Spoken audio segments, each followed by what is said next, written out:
అయిపోయింది గాయస్. నేను నా ప్లాన్స్ అన్నిటికీ ఈవినింగ్ టైమ్స్ వాటరింగ్ ఎందుకు చేస్తానని మీకు తెలియాలంటే వీడియోని లాస్ట్ వరకు చూడండి, మీకే అర్థమవుతుంది.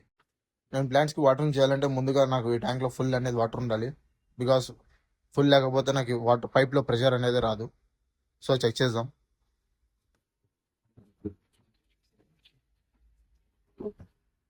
హాఫ్ ఉంది, ఒక 5 minutesలో ఫుల్ అయిపోతుంది.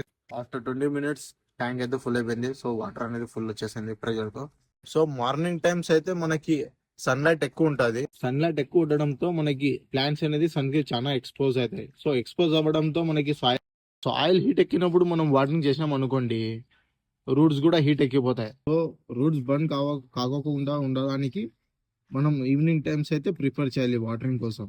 సో రూట్స్ బర్న్ కాకుండా ఉండాలి అంటే మనం ఈవినింగ్ టైమ్సే వాటరింగ్ అనేది చేసుకోవాలి. సో ఈవినింగ్ టైమ్స్ చేసుకోవడం వల్ల సాయిల్ కూడా కూల్ ఉంటుంది అండ్ వాటరింగ్ రూట్స్